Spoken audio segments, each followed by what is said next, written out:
ಆಯ್ತು, ನಾನ್ ನಿಮ್ಮಮ್ಮ ಅಲ್ಲ. ಆದ್ರೆ ಸ್ವಲ್ಪ ಊಟ ಮಾಡೋಕಂದ. ನನಗ್ ಬೇಡ. ಆ ದರಿದ್ರದವಳು ಏನ್ ಮಾಡಿದ್ಲೋ ಏನೋ. ಕೃಷ್ಣ ಯಾಕೆ ಈ ರೀತಿ ಹಠ ಮಾಡ್ತಿದ್ದಾನೆ? ಏ ಕೃಷ್ಣ, ಸುಮ್ನೆ ತಿನ್ನೋ.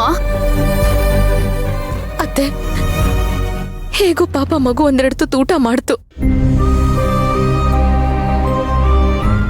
ನೀವ್ ಅನ್ಯಾಯವಾಗಿ ಮೀರನ್ನ ಬೈದು ಕಳಿಸ್ಬಿಟ್ರಲ್ಲ ಅತ್ತೆ. ಹೆತ್ತ ತಾಯಿ ಮುಂದೆನೆ ಇನ್ಯಾರನ್ನೋ ಅಮ್ಮ ಅಂತ ಕರೆದ್ರೆ ಬೇಜಾರಾಗಲ್ವೇನೆ?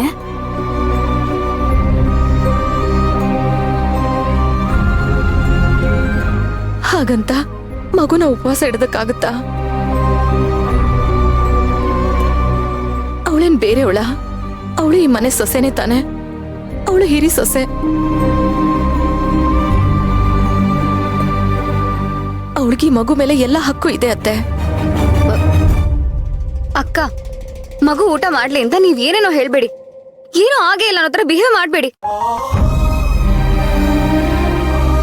ಅಕ್ಕ, ಮಗು ಈ ತರ ಮಾಡ್ತಿರೋದಕ್ಕೆ ನಿಮಗ್ ಸಂಕಟ ಆಗ್ತಿಲ್ವಾ?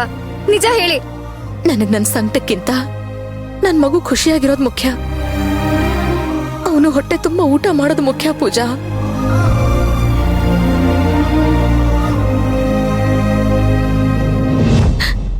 ಇವನ್ಗೋಸ್ಕರ ನಾನು ಎಷ್ಟು ದೇವ್ರಗಳನ್ನ ಬೇಡ್ಕೊಂಡಿದ್ದೀನಿ, ಒದ್ದಾಡಿದ್ದೀನಿ. ಈಗ ಇವನ್ ಕೈಲಿ ಕಣ್ಣೀರ್ ಹಾಕ್ಸಿ ನನ್ನ ಅಮ್ಮ ಅನಿಸ್ಕೋಬೇಕಾ?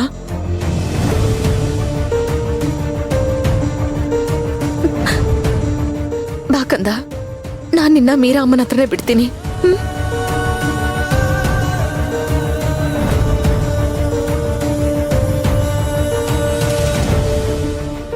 ಅತ್ತೆ, ಅಕ್ಕನ ಒದ್ದಾಟ ನೋಡ್ತಿದ್ರೆ ನಂಗೆ ತುಂಬಾ ಸಂಕಟ ಆಗ್ತಿದೆ ಅತ್ತೆ.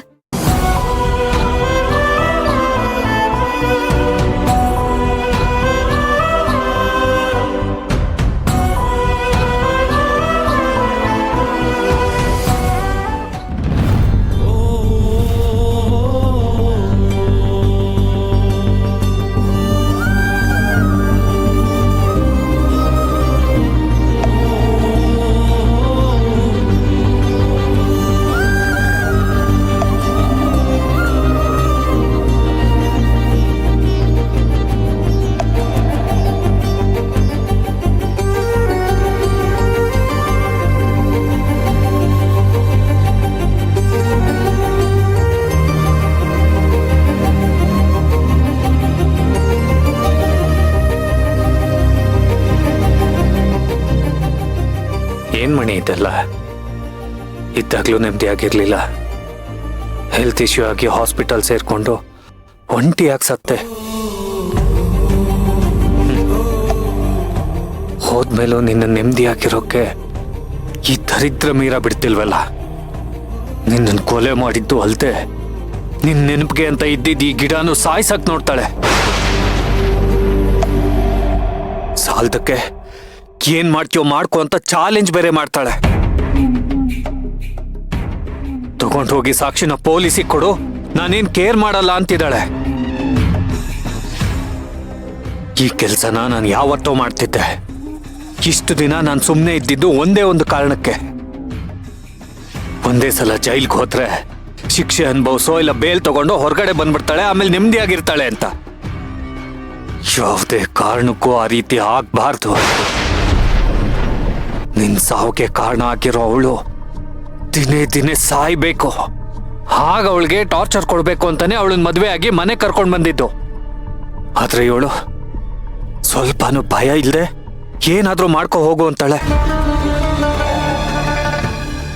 ಇಷ್ಟು ದಿನ ಅವಳು ಈ ಕರ್ಣನ್ ಮುಖ ನೋಡಿರ್ಲಿಲ್ಲ. ಇವತ್ತು ತೋರಿಸ್ತೀನಿ ಅವಳಿಗೆ ನಾನೇನು ಅಂತ.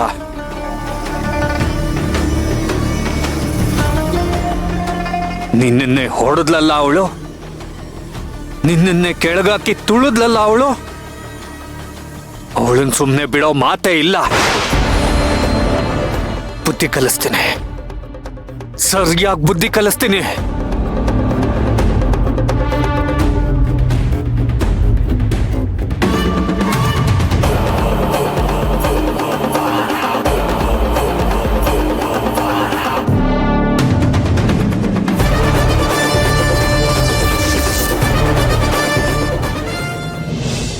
ಏನಾಯ್ತು ಕೃಷ್ಣನ್ಗೆ? ಸಡನ್ ಆಗಿ ಯಾಕೆ ಹೀಗಾಡ್ತಾ ಇದ್ದಾನೆ? ಬೇಜಾರ್ ಮಾಡ್ಕೋಬೇಡ ಅರ್ಜುನ. ಯಾಕಮ್ಮ ನನಗೂ ಸೇವಂತಿಗೂ ಪದೇ ಪದೇ ಇದೇ ತರ ಆಗ್ತಾ ಇದೆ. ನನಗವಳು ಸಂಕಟ ನೋಡಕ್ ಆಗ್ತಿಲ್ಲಮ್ಮ. ಕಣ್ಮುಂದೆನೆ ಮಗು ಇನ್ಯಾರನ್ನು ಅಮ್ಮ ಅಂತ ಕರೆದ್ರೆ ಅವಳಿಗಿನ್ನೆಷ್ಟು ಸಂಕಟ ಆಗ್ಬೇಡ.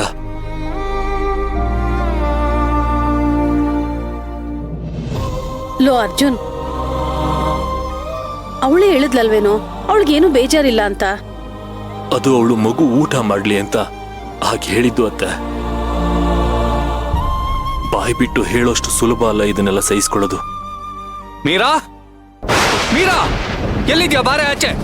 ಇವತ್ ನನ್ ಕೈಗೆ ಸಿಕ್ಕಿದ್ರೆ ನಿನ್ನನ್ ಮಾತ್ರ ಸುಮ್ನೆ ಬಿಡಲ್ಲ. ಏಯ್, ಏನಾಯ್ತೋ? ಯಾಕೋ ಈ ರೀತಿ ಕೂಗಾಡ್ತಿದ್ಯಾ? ಎಲ್ಲಮ್ಮ, ಎಲ್ಲಿ ಆ ಮೀರಾ? ಅವಳ ಮೇಲ್ ರೂಮಲ್ಲಿದ್ದಾಳೆ. ಇನ್ನು ಅವಳನ್ನ ಸಹಿಸ್ಕೊಂಡಿರೋದಕ್ಕಾಗಲ್ಲ. ಕುತ್ಗೆಡ್ದು ಆಚೆ ಹಾಕ್ತೀನಿ ಅವಳನ್ನ.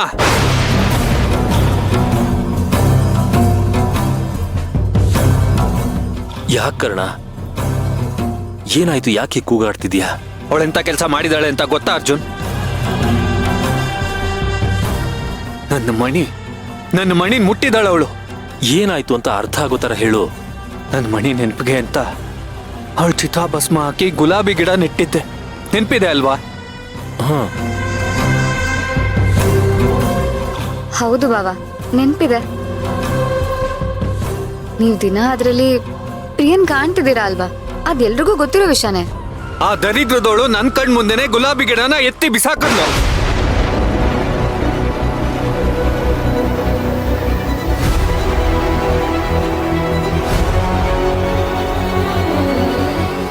ಬಾಟ್ ಹೊಡೆದಾಕಿದ್ದು ಅಲ್ದೆ ಆ ಗುಲಾಬಿ ಗಿಡನ ಕಾಲಿಂದ ತುಳಿದ್ಬಿಟ್ಲು.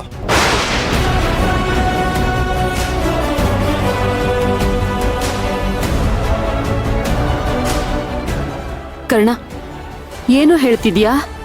ಹೌದಮ್ಮ. ಅಲ್ಲ, ಅವಳು ಯಾಕೆ ಹಾಗೆ ಮಾಡಿದ್ಲು? ತಲೆ ಕೆಟ್ಟಿದೆ ಅವಳಿಗೆ. ಅದಕ್ಕೆ ಸರಿಯಾದ ಪಾಠ ಕಲಿಸ್ತೀನಿ ಅವಳಿಗೆ ಇವತ್ತು. ಬೇಡ ಕಣೋ, ತಾಳ್ಮೆ ತಂದ್ಕೋ. ಏನೋ ತಾಳ್ಮೆ ತಂದ್ಕೊಳ್ಳೋದು? ನನ್ ಮಣಿನೂ ಅಷ್ಟು ಪ್ರೀತಿಸ್ತೀನಿ ಅಂತ ಗೊತ್ತಿದ್ದು ಹಾಗೆ ಮಾಡ್ತಾಳೆ ಅಂದ್ರೆ ಎಷ್ಟು ಧೈರ್ಯ ಇರ್ಬೇಕು ಅವಳಿಗೆ?